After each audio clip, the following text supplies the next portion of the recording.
जब ऐसी औरत का दिमाग सटकता है ना, तो मैं नेपाल की हूँ, एक खुखुरी निकाल दूंगी ना तो सबकी हालत खराब हो जाएगी। एंड गोविंदा नोज इट कि मेरा गुस्सा कहाँ से कहाँ चला जाता है, इसलिए बोलती हूँ सतर्क हो जा बेटा अभी भी। बॉलीवुड की दुनिया में जहां ग्लैमर और चमक दमक की कहानियां सुनने को मिलती हैं, वहां कभी कभी रिश्तों की दरारें भी इतनी गहरी हो जाती हैं कि पूरी इंडस्ट्री हिल जाती है। क्या आपने कभी सोचा है कि एक सुपरस्टार जिसके डांस पर करोड़ों दिल धड़कते थे, आज अपनी ही फैमिली के आरोपों से जूझ रहा हो? जिस वक्त सांड जो है उसको पूरी जिंदगी लोग इस्तेमाल करते हैं, फिर वो खेत के जोते के लायक नहीं रहता, ऐसा लोग को लगने लगता है, तो जो भेज दो इसे कत्ल खाने में, क्या फर्क पड़ता है। जी हाँ, हम बात कर रहे हैं गोविंदा की। गोविंदा वो हीरो नंबर 1 जिनका डांस, कॉमेडी और स्टाइल 80 और 90 में करोड़ों दिलों की धड़कन बना, आज अपनी पर्सनल लाइफ के तूफान में घिरे हुए हैं। पिछले 1.5-2 साल से उनके और पत्नी सुनीता आहूजा के रिश्ते पर सवालों की बौछार हो रही है।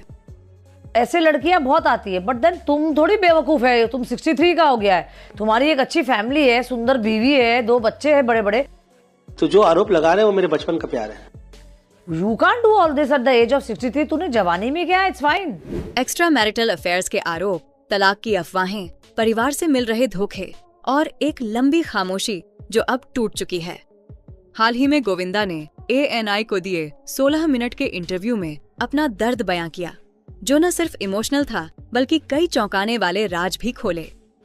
क्या ये अफेयर की अफवाहें सच हैं या परिवार में कोई साजिश रची जा रही है? कब नहीं लगा यार मुझ पे, ये प्यार के मामले में मेरा कभी प्रॉपर नहीं चला। जवानी का प्यार भी मुझे छोड़ गया। शुरू में मैं लड़कियों को टच करने के लिए हाथ कांपते थे मेरे ना, तब भी मेरा चला दिया था लोगों ने। गोविंदा और सुनीता आहूजा की शादी 1987 में हुई थी। उस वक्त गोविंदा महज 24 साल के थे और सुनीता 18 की, यानी अब ये शादी 39 साल पुरानी हो चुकी है। लेकिन क्या आप जानते हैं कि ये शादी शुरू में सबसे छुपाई गई? वजह थी गोविंदा का क्रेज। 80s और 90s में गोविंदा लड़कियों के दिलों की धड़कन थे। उनके डांस, कॉमेडी टाइमिंग और गरीब बैकग्राउंड से निकलकर स्टार बनने की स्टोरी ने उन्हें करोड़ों फैंस दिए। उनके मैनेजर को डर था कि शादी की खबर से लड़कियों में उनका क्रेज कम हो जाएगा। लेकिन 1989 में बेटी टीना के जन्म के बाद मजबूरी में गोविंदा को इसे एक्सेप्ट करना पड़ा। तो 1 साल तो शादी करने के बाद बताया भी नहीं कि उस जमाने में ऐसा होता था ना कि जल्दी शादी करो तो लड़कियों का फैन फॉलोइंग कम हो जाता है। तो जब टीना पैदा हुई ना, उसके बाद हमने डिक्लेयर किया कि हाँ, हमने शादी की है। सुनीता आहूजा एक अमीर घराने से ताल्लुक रखती थीं। उनकी बड़ी बहन की शादी आनंद सिंह से हुई थी, जो गोविंदा के मामा थे। स्ट्रगल के दिनों में गोविंदा अपने मामा के घर ही रहते थे और वहीं उनकी मुलाकात सुनीता से हुई थी। समय के साथ ये जान पहचान नजदीकियों में बदली, प्यार परवान चढ़ा, जिसके बाद दोनों ने शादी का फैसला कर लिया। शुरू में सुनीता शांत, सौम्य और इंट्रोवर्ट लगती थी। सिमी गरेवाल के show rendezvous with Simi Garewal में दोनों साथ आए, जहां सुनीता बेहद शर्मीली दिखीं। ये वो दौर था जब गोविंदा सुनीता को बॉलीवुड का आइडल कपल माना जाता था। वहीं तब गोविंदा का करियर बेहद शानदार चल रहा था। डेविड धवन के साथ उनकी जोड़ी इंडस्ट्री की सबसे भरोसेमंद और सुपरहिट मानी जाती थी। दोनों ने एक साथ 17 फिल्में की और लगभग हर फिल्म बॉक्स ऑफिस पर सुपरहिट रही। लेकिन सक्सेस मिलने के साथ साथ इनके ऊपर को-वर्कर्स के साथ बदतमीजी करने, सेट पर लेट आने, जादू टोना करने और एक्ट्रेस के साथ अफेयर्स की खबरों ने भी जोर पकड़ना शुरू कर दिया। तब के अखबारों ने कभी नीलम तो कभी करिश्मा कपूर, कभी रवीना टंडन तो कभी रानी मुखर्जी के साथ इनके एक्स्ट्रा मैरिटल अफेयर की खबरों को खूब चटपटे अंदाज में छापा। रवीना के साथ तो अफेयर की अफवाहें इतनी तेज थीं कि गोविंदा की शादी टूटने की कगार पर पहुंच गई थी। रवीना ने खुद एक इंटरव्यू में कहा था कि गोविंदा मेरे पहले प्यार थे, लेकिन फैमिली प्रेशर ने हमें अलग कर दिया।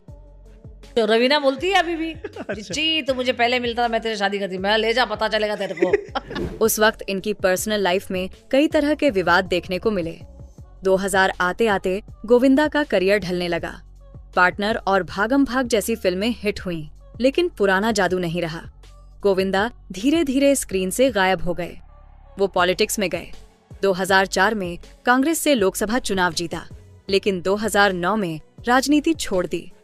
ANI इंटरव्यू में उन्होंने बताया, मैंने पॉलिटिक्स छोड़ी क्योंकि मैं नहीं चाहता था कि ये मेरे बच्चों पर असर डाले। 2024 में वो शिवसेना में शामिल हुए, लेकिन कंट्रोवर्सीज नहीं रुकी। पिछले 1.5-2 सालों से गोविंदा की पर्सनल लाइफ सुर्खियों में है।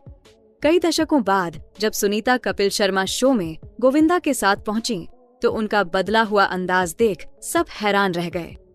हालांकि तब सुनीता ने गोविंदा के खिलाफ कुछ नहीं बोला था, बल्कि वो बस बेबाकी से अपनी बात रखती दिख रही थी और गोविंदा से भी बड़ी एंटरटेनर मालूम हो रही थी। उसी समय वो सबकी नजरों में आई और फिर कुछ क्रिएटर्स और यूट्यूब चैनलों ने उन्हें गोविंदा के साथ अपने शो में इनवाइट करना शुरू किया। इसके बाद सुनीता कुछ चैनलों पर अकेले भी इनवाइट की जाने लगी, तो वहीं कुछ शो में ये अपने बच्चों के साथ भी दिखी और यहीं से शुरू हुआ आरोपों का सिलसिला। सुनीता ने गोविंदा पर चीटिंग के आरोप लगाने शुरू किए। कभी कहती जवानी में गोविंदा के बहुत अफेयर्स थे, तो कभी कहती पहले तो ठीक था लेकिन अब मुझे इस पर शक होता है। दर्जनों इंटरव्यूज में उन्होंने ये बातें दोहराई और काफी चर्चाओं में रहने लगी। ज्यादातर चैनलों और ऑडियंस को क्या चाहिए, मसाला और गॉसिप जो सुनीता उन्हें परोस रही थी और इनवाइट की जा रही थी। लेकिन दूसरी तरफ गोविंदा बिल्कुल खामोश थे और अपने बचाव में कुछ भी नहीं कह रहे थे। सह लिया ना, मैं चुप रहती थी जब मेरे सास ससुर थे, मतलब अब वो नहीं है। गोविंदा ना आए तो वी आर लाइक फ्रेंड्स। अब क्या मैं उससे डर के रहूंगी, मैं उसका सुनूंगी, बाय माफ करोगी। इसी दौरान 2026 की शुरुआत में दिए एक इंटरव्यू में सुनीता ने उस लड़की का नाम सरेआम बोल डाला जिसके लिए वो अपने हस्बैंड के साथ अफेयर और ब्लैकमेल करने के दावे कर रही थीं। इस इंटरव्यू में सुनीता ने 2025 को अपने लिए एक बहुत बुरा साल बताया और गोविंदा पर खूब तंज भी कसे। मिस मालिनी को दिए इस इंटरव्यू में सुनीता अपने बेटे यशवर्धन के फिल्मी करियर को लेकर भी गोविंदा को कोस रही थी। उन्होंने कहा कि उसने मेरे बेटे की कोई हेल्प नहीं की। नहीं किया, गोविंदा ने भी कोई हेल्प नहीं किया। मैं तो मुंह पे गोविंदा के बोला, मैंने तू बाप है कि क्या है बे, बच्चों को तू नहीं हेल्प करेगा तो कौन करेगा। वहीं ANI को दिए अपने रीसेंट इंटरव्यू में गोविंदा ने पत्नी के इस आरोप को भी सिरे से खारिज किया और कहा कि उन्होंने तो अपने बच्चों की खातिर पॉलिटिक्स से भी किनारा कर लिया था। साथ ही उन्होंने कहा कि मैंने साजिद नाडियाडवाला से मेरे बेटे यशवर्धन को गाइड करने के लिए कहा। उनसे मैंने कहा कि वो मेरे बेटे को बताएं कि कैसे फिल्में बनाई जाती हैं, काम कैसे किया जाता है। मुझसे ज्यादा पूछा नहीं गया। घर में ऐसा माहौल पहले से तैयार था जिसमें ये जाहिर किया गया कि मैं फिल्मी रिश्ते में नाकाम रहा हूँ। गोविंदा ने कहा कि आज तक किसी ने उनसे यश के करियर के बारे में नहीं पूछा, लेकिन जब सवाल हुआ तो उन्होंने जवाब दिया। उन्होंने यशवर्धन की तारीफ भी की और कहा कि यश उनसे बेहतर एक्टर बनेगा। यश टेक्निकली उनसे ज्यादा स्ट्रॉन्ग है। गोविंदा ने उम्मीद जताई कि अगर यश की डिलीवरी सही रही तो वो बहुत बड़ा नाम करेगा। वो मुझसे ज्यादा अच्छा एक्टर निकलेगा, वो टेक्निकली मुझसे बेटर है। मिस मालिनी वाले इंटरव्यू में सुनीता ने गोविंदा के आसपास के सर्कल पर भी क्वेश्चन किया था। कहा कि वो लोग लाखों की सैलरी लेते हैं और गोविंदा को गलत सलाह देते हैं। मैं बोलती हूँ चिची, अभी 90s का वक्त खत्म हो गया। गोविंदा क्यों नहीं दिख रहा आज 17 साल से? गोविंदा का जो सर्कल है ना, वो बहुत गलत सर्कल में है। वो सब फालतू क्या है, वाह वाह करना है। आज गोविंदा कोई भी गाना बनाए, वाह चिची भैया कमाल कर दे। अबे तू सच तो बोल। आगे गोविंदा ने अफेयर वाले आरोप पर भी अपनी बात रखी और कहा, तो जो आरोप लगा रहे हैं वो मेरे बचपन का प्यार है। ये प्यार के मामले में मेरा कभी प्रॉपर नहीं चला। जवानी का प्यार भी मुझे छोड़ गया। अब जो ये प्यार हो रहा है ये बुढ़ापे का है। गोविंदा ने अपनी प्रोफेशनल लाइफ की भी बात की और कहा कि उन्होंने 4 सुपरस्टार्स और मिस यूनिवर्स के साथ काम किया है, पर कभी उनकी तरफ उस नजर से नहीं देखा। कोई हीरोइन ये नहीं कह सकती कि इन्होंने उन्हें तंग किया या कोई अपमानजनक बात कही। गोविंदा ने कहा कि ऐसे बदनाम किया जाएगा तब तो नई एक्ट्रेसेस डर जाएंगी और मेरे साथ काम ही नहीं करेंगी। उन्होंने अपनी माँ का भी जिक्र किया कि वो खुद एक हीरोइन थी और बताया कि मेरी माँ ने मुझसे कहा था कि गोविंदा, अगर तुम परिवार के 4 सदस्यों की दुनिया के बारे में सोचोगे तो एक दिन वो तुम्हें धोखा देंगे। दुनिया तुमसे प्यार कर रही है, क्या वो बेवकूफ है? ये इंटरव्यू गोविंदा की लंबी खामोशी का अंत था, जहां उन्होंने परिवार में साजिश का इशारा किया। इंडस्ट्री में उनका नाम हमेशा कॉमेडी और डांस से जुड़ा रहेगा, लेकिन पर्सनल लाइफ के तूफान ने उन्हें इमोशनल कर दिया। लेकिन सवाल अब भी वही है, क्या ये 39 साल पुरानी शादी अब टूटने की कगार पर है, या ये सिर्फ मीडिया की मसालेदार कहानी है? आपको क्या लगता है? अपनी राय हमें कमेंट करके जरूर बताएं।